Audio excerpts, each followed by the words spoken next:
Bonjour, partie 2 du premier cours de culture scientifique. Donc aujourd'hui, toujours dans cette présentation, je vais vous parler d'Alexandre Grothendieck. Alors Alexandre Grothendieck, c'est un personnage assez incroyable, hein, c'est un personnage énigmatique. Hein, j'ai mis à la rencontre de personnages énigmatiques. Oui, il y a dans l'histoire des sciences des gens qui sont incroyables, comme Alexandre Grothendieck. On peut commencer par ce Grigory Perelman, hein, ce monsieur russe qui va résoudre le problème de la conjecture de Poincaré, hein, donc je vous en parlerai en histoire des mathématiques. Cette conjecture est un problème très difficile qui datait d'un siècle, et ce monsieur va être capable de résoudre ce problème, mais il est un être assez original dans la communauté des mathématiciens. Il a publié sur Internet, pas dans une revue de mathématiques, et on va vouloir lui attribuer la médaille Fields à l'issue de ce travail en 2006. Il va pas venir chercher cette médaille, il va avoir le prix clé, hein, ces milliardaires américains qui ont décidé en 2000, je crois, d'attribuer 1 million de dollars à 10 problèmes. Si vous étiez capable d'en résoudre un, vous aviez 1 million de dollars. Chacun des 10 problèmes qu'ils ont définis, hein, qui restaient parmi les problèmes des mathématiques de leur époque, d'aujourd'hui. Donc, en 2010, il lui attribue ce prix qu'il refuse d'1 million de dollars. Donc, c'est assez incroyable, cet homme. Et on va retrouver ce problème avec Alexandre Grothendieck. Donc, voilà, les 7 problèmes, pardon, en 2000, correspondent à tant de conjectures, hein, donc d'hypothèses, qui n'étaient pas démontrées. Voilà leur solution d'une récompense d'1 million de dollars chacun. Donc, ce sont ces gens qui ont décidé d'attribuer ces prix, hein, monsieur et madame Clé. Donc maintenant revenons au personnage énigmatique d'Alexandre Grothendieck, né en 1928 et mort en 2014, il n'y a pas très très longtemps, il y a une dizaine d'années, même pas. Les livres, on ne les lit pas, on les écrit, donc c'est quelqu'un qui était un mathématicien hors pair, incroyable. Il n'avait pas besoin d'étudier les mathématiques pour en faire. Donc il était apatride, hein, c'est quelqu'un qui a été de parents russes, père russe, mère allemande, né en Allemagne, mais les parents vont fuir l'Allemagne, la montée du fascisme, ils vont se retrouver en France, ils vont être internés, il y a une vie incroyable, et cet homme était apatride, mais il a passé la majorité de sa vie en France, il était lauréat de la médaille Fields en 66, refondateur de la géométrie algébrique, un des plus grands mathématiciens du XXe, et il va terminer sa vie hein, au moment de sa retraite. Il est né en 28, il a 60 ans 88, donc dans les années 90, il va se retirer dans les Pyrénées jusqu'en 2014, à sa mort, pendant 20 ans. Et il ne voudra plus nous parler, nous les hommes, les humains, avec un grand H, les humains. Donc voilà, il utilise les outils de l'algèbre pour créer des objets géométriques. La géométrie, ça montre, on fait des dessins, des figures. Et l'algèbre, on essaie à ce qu'une équation nous permet de décrire cette figure géométrique, par exemple l'équation d'un cercle. L'algèbre démontre, la géométrie montre. Alors il y a différents types de géométrie liés entre géométrie et algèbre. Je passe. Si ça vous intéresse, lisez ce livre qu'il a publié Alexandre Grothendieck. Bon courage hein, sur son travail pour voir la portée de son travail. Sur les 38 médailles Fields attribuées depuis 1970, 9 des lauréats ont travaillé dans son sillage. Il ne s'agit pas d'une école franco-française, puisqu'on trouve pêle-mêle un Allemand, un Russe, un Japonais, un Belge, un Ukrainien, un Britannique. Donc il y a vraiment un grand nombre de mathématiciens qui ont suivi cet homme. Donc pour vous montrer ce qu'est le travail de Grothendieck, c'est quoi la géométrie belle, on va demander à un élève d'Alexandre, Pierre Deligne, mathématicien belge, né en 44, médaille Fields lui-même 78, Crawford 88, prix Abel de nombreux prix. Cet homme, on nous dit, on lui a attribué de nombreux prix, mais c'est quoi le prix Abel? Donc c'est une récompense décernée par les Norvégiens hein, depuis 2003. Et Henrik Abel, c'était un jeune homme qui est mort très vite, à 26 ans de la tuberculose, et qui s'intéressait aux équations polynomiales. Nous, on sait résoudre à x2 plus bx plus c égale 0, on écrit le discriminant, on trouve les solutions. Ces gens-là, hein, avec aussi Évariste Galois, le français, vont s'intéresser à ces équations polynomiales. Le français Évariste Galois lui va laisser la théorie des groupes, hein, une théorie qui est encore utilisée aujourd'hui en robotique, qui est utilisée dans de nombreux laboratoires de mathématiques. Donc c'est toujours ce problème de la résolution de l'équation générale du 5e degré. Donc il va nous laisser des écrits, des lettres d'adieu, puisque cet homme, regardez à quel âge il meurt, 21 ans, incroyable. Je meurs pour une infâme coquette, il est amoureux d'une femme. En face de lui, il y a probablement un autre, un jeune homme militaire, lui, qui sait tenir une arme, alors qu'Évariste Galois n'a jamais tenu une arme, et il va le provoquer en duel. Évariste Galois va y aller, en écrivant à ses amis j'ai de l'honneur, je suis obligé d'y aller. Mais il est en train d'écrire cette théorie des groupes et il va écrire en prison parce qu'il s'est impliqué dans la révolution de 1830. Il y a une révolution, on passe d'une royauté à une royauté, les révolutionnaires perdent, mais il est là, il s'implique. C'est quelqu'un qui a voulu rentrer à l'école polytechnique, s'est fâché avec l'examinateur, il n'y rentrera pas, il voulait rentrer à l'école normale supérieure, ça se passe mal, il écrit des articles journalistiques sur son directeur qui est royaliste, lui il est républicain, il va être exclu de l'école normale, il n'a pas besoin d'aller à l'école puisqu'il est déjà à l'origine d'articles mathématiques depuis une quinzaine, depuis son âge d'une quinzaine d'années, et puis très jeune, et en fait il va écrire cette théorie des groupes sans suivre d'études, quoi, ça veut dire ça. Il écrit à côté des articles dans les journaux, il est politiquement engagé et il est amoureux. Et donc cet amour pour cette jeune femme va le mener à sa mort. Hein, et lors du duel, eh bien il meurt.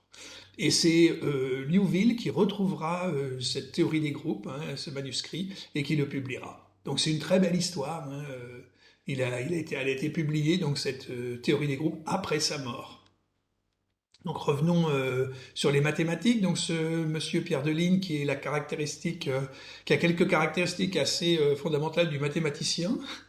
Il est adorable, il parle tout doucement, il ne définit pas les mots qu'il emploie, et puis bon, il est dans ses mathématiques. La source de mon temps présentiellement, pour le faire maintenant, c'est une question de surabondance de biens. Si on regarde les cas, ils ont la même variété sur la première année. On a simplement proposé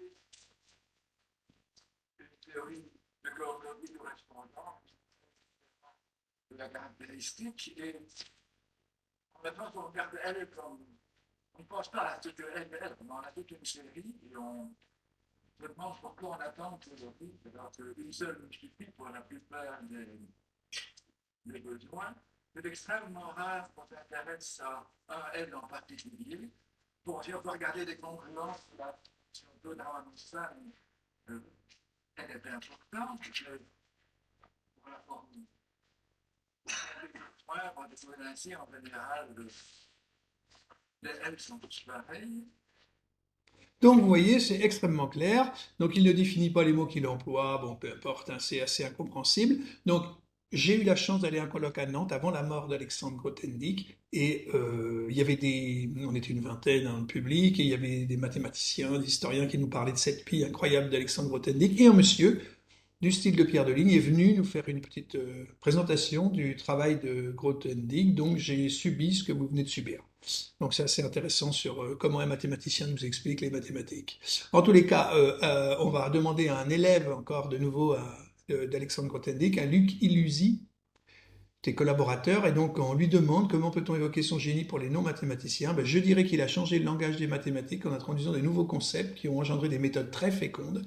Pour illustrer ce point sans rentrer dans les détails techniques, imaginons un problème difficile à résoudre qui s'applique à un objet de nature arithmétique ou géométrique défini par certaines équations. La majorité des mathématiciens décideraient de résoudre ce problème avant de s'attaquer à d'autres plus compliqués. Grothendieck faisait tout le contraire, il généralisait le problème suffisamment pour qu'au bout d'une longue suite de réductions élémentaires et de chaînes de raisonnement, l'on aboutissait, par miracle, à la solution, ce qu'il appelait dévissage. Et le mot dévissage apparaît dans sa théorie des groupes.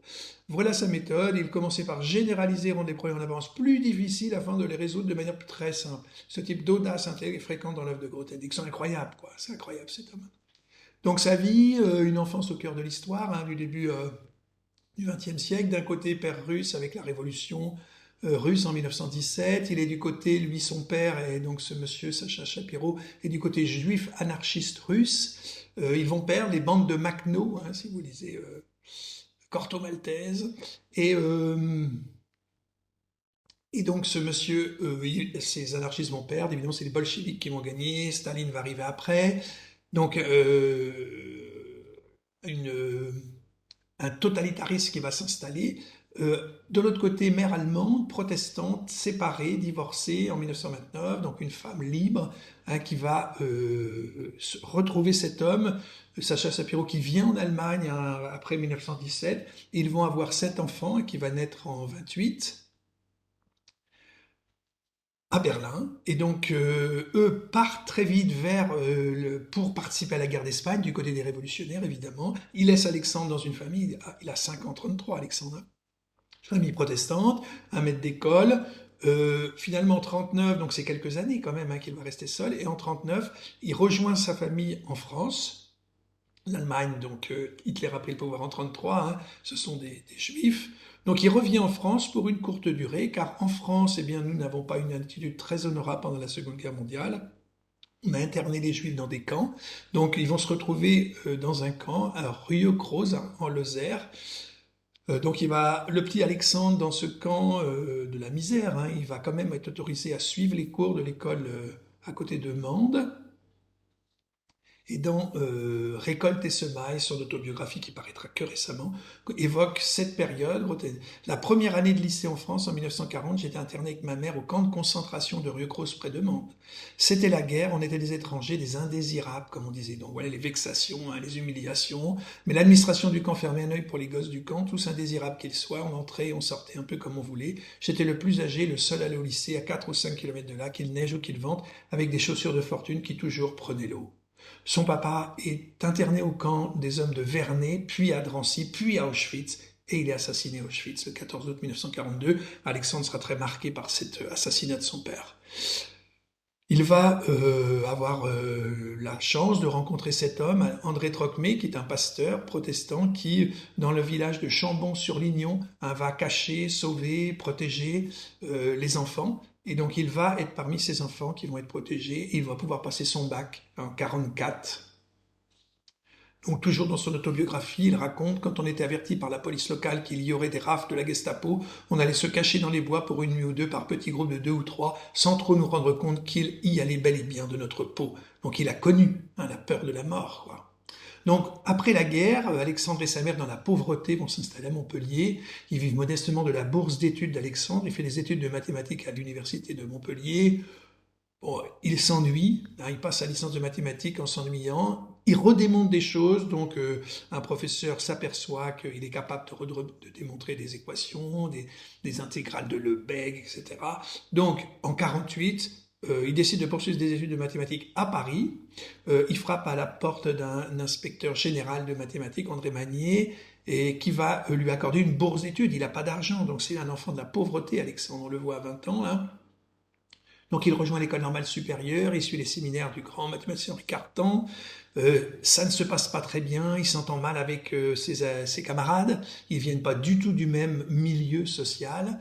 Donc sur les conseils de Cartan, Alexandre va partir à Nancy rejoindre les 2 grands mathématiciens Dieudonné et Schwartz. Et là, Schwartz a laissé dans son autobiographie une description de ce jeune homme, hein, Dieudonné, avec l'agressivité toujours passagère dont il était capable, lui passa un savon mémorable, arguant qu'on ne devait pas travailler de cette manière en généralisant pour le plaisir de généraliser l'intégrale de Lebesgue. C'est quelqu'un hein, qui va être incroyable c'est la façon dont il fait les mathématiques. Donc l'article s'achevait sur 14 questions, des problèmes que nous n'avions pas su résoudre, donc Dieudonné et moi. Dieudonné lui proposa à Grothendieck de réfléchir à certains d'entre eux qu'il choisirait. Nous ne le revîmes plus de quelques semaines lorsqu'il avait réapparu. Il avait trouvé la solution de la moitié d'entre eux. Donc c'est quelqu'un qui va très très vite, quoi. Ça veut dire qu'il va passer sa thèse avec eux sur le produit tensoriel topologique espace nucléaire, topologie, les tenseurs. Einstein a besoin de calculs tensoriels pour modéliser sa vision de l'espace-temps hein, dans sa relativité générale. Donc le calcul tensoriel, c'est sur une géométrie non euclidienne, le calcul différentiel intégral sur une géométrie euclidienne, on en reparlera en mathématiques et avec aussi la relativité générale. Alexandre intègre le groupe Bourbaki, hein, qui va être un groupe assez étonnant, hein, qui va être fondé au début des années 1950, et ils prennent le nom d'un général décédé il y a bien longtemps, au 19e, et c'est André Weil, hein, le frère de Simone Weil, la philosophe, avec un groupe, hein, donc Schwartz, Dieudonné, Cartan, vont publier des mathématiques, par exemple la théorie des ensembles, et ils ne signent pas. Donc ça veut dire qu'ils refusent de mettre leur nom sur les livres, ils mettent Bourbaki, qui est un général décédé il y a bien longtemps. Vous voyez ce partage de la connaissance. Donc Alexandre Grothendieck va intégrer ce groupe. Il est attaché au CNRS de 49 à 53, mais on ne peut pas le recruter, il est apatride, il n'est pas français, donc il va partir au Brésil travailler, puis aux États-Unis, et il reviendra quand même au CNRS, on l'accepte, on lui donne un poste en 56. Il va intégrer l'IHES, l'Institut des hautes études scientifiques, donc il va proposer des séminaires d'anthologie, tous les mathématiciens étrangers viennent écouter les séminaires d'Alexandre Grothendieck sur la géométrie algébrique.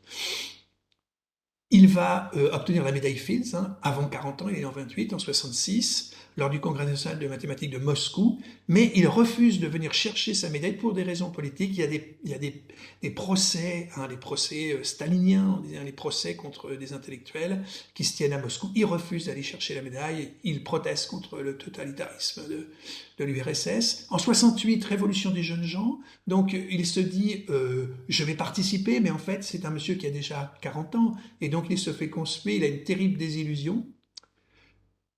Il va partir donc de l'IHES dans les années 70, parce qu'ils acceptent les crédits militaires dans cette institution où il travaille. Son ami mathématicien Pierre Cartier dit « Avant, il m'engueulait parce que je faisais autre chose que des maths. Après, il m'engueulait parce que je faisais encore des maths. » Il doit avoir un caractère incroyable. Donc finalement, la France l'accueille quand même au Collège de France, mais il n'y restera que 2 années. C'est un des rares cas où il va quitter le Collège de France. On lui demande de faire un séminaire sur les mathématiques, sur la géométrie algébrique évidemment, et il intitule son séminaire « Faut-il continuer la recherche ?» Il se pose la question pourquoi il est devenu écologiste. Il a compris ce qui est en train de se produire dans nos sociétés occidentales, ce changement climatique qui allait nous arriver. Donc on l'estime trop gauchiste pour le Collège de France, on va supprimer sa chaire au bout de 2 ans. Donc en 73, il revient à Montpellier comme prof de maths à l'université. Il y restera jusqu'en 88 à sa retraite. Donc Alexandre va faire une conversion vers le bouddhisme, ça va être un pacifisme bouddhique, et donc quand il est à Montpellier, on le voit en Lozère, là, avec son engagement auprès du bouddhisme. Donc Alexandre va publier son autobiographie de 1000 pages, pas d'éditeur, il ne trouve pas d'éditeur en 83-85, jamais édité, il a fallu attendre 2022 pour que ce livre soit édité, parce qu'il est très gênant, et il attaque vertement les universitaires, et vous allez voir dans cette lettre qu'il envoie en 88 au journal Le Monde, lettre à l'Académie royale des sciences de Suède, il va s'exprimer pourquoi il refuse le prix Crawford. Le mathématicien français Alexandre Grothendieck, qui a obtenu en 66 la médaille Fields, l'équivalent du prix Nobel en mathématiques, vient de refuser le prix Crawford que l'Académie royale des sciences de Suède avait décidé de lui décerner. Ce prix d'une valeur de 1 million de francs, qu'il devait partager avec l'un de ses anciens élèves, le Belge Pierre Deligne, que nous avons rencontré tout à l'heure, récompense depuis 82 les chercheurs travaillant dans le domaine des mathématiques, des sciences de la Terre, de l'astronomie et de la biologie. Le français Claude Allègre, et oui, Claude Allègre fut un grand scientifique. Évidemment, on se souvient de lui pour son engagement climato-sceptique, cet homme qui a tout fait pour freiner la prise de conscience du dérèglement climatique. Ça a été un grand scientifique, lauréat en 86. Dans le texte qui suit, qui est adressé au secrétaire perpétuel de l'Académie royale des sciences de Suède, Alexandre Grothendieck explique les raisons de son refus. Il intitule « Les dérives de la science officielle ». Je suis sensible à l'honneur que me fait l'Académie royale des sciences de Suède en décidant d'attribuer le prix Crawford pour cette année, assorti d'une somme importante en commun à Pierre Deligne et à moi-même. Cependant, je suis au regret de vous informer que je ne souhaite pas recevoir ce prix ni d'ailleurs aucun autre. Et ceci pour les raisons suivantes. 1. Mon salaire de professeur et même ma retraite à partir du mois d'octobre prochain est beaucoup plus que suffisant pour mes besoins matériels et pour ceux dont j'ai la charge. Je n'ai aucun besoin d'argent. Pour ce qui est de la distinction accordée à certains de mes travaux de fondement, je suis persuadé que la seule épreuve décisive pour la fécondité d'idées ou d'une vision nouvelle est celle du temps. La fécondité se reconnaît à la progéniture et non par les honneurs. A-t-on des élèves qui suivent notre travail? 2. Je constate par ailleurs que les chercheurs de haut niveau auxquels s'adresse un prix aussi prestigieux que le prix Crawford sont tous d'un statut social tel qu'ils ont déjà en abondance et le bien matériel et le prestige scientifique, ainsi que tous les pouvoirs et prérogatives qui vont avec. Mais n'est-il pas clair que la surabondance des uns ne peut se faire qu'aux dépens du nécessaire des autres? 3. Les travaux qui me valent la bienveillante attention de l'Académie royale datent d'il y a 25 ans, d'une époque où je faisais partie du milieu scientifique, je partageais pour l'essentiel son esprit et ses valeurs. J'ai quitté ce milieu en 1970 et sans renoncer pour autant à ma passion pour la recherche scientifique, je me suis éloigné intérieurement de plus en plus du milieu des scientifiques. Or, dans les 2 décennies écoulées, l'éthique du milieu scientifique du métier scientifique, tout au moins parmi des mathématiciens, s'est dégradé à un degré tel que le pillage pur et simple entre confrères, surtout des ceux qui ne sont pas en position de pouvoir se défendre, les jeunes, est devenu quasiment une règle générale et qu'il est en tout cas toléré par tous, y compris dans les cas les plus flagrants et les plus énigmes. Voilà. Il va nous laisser cette réflexion. Aujourd'hui, on partage cette idée, Tous les problèmes de notre société sont soulevés par Alexandre Grothendieck. Il prend officiellement sa retraite en 88, en 91, il se retire quelque part dans les Pyrénées et vit depuis en quasi-ermite, refusant pratiquement tout contact humain.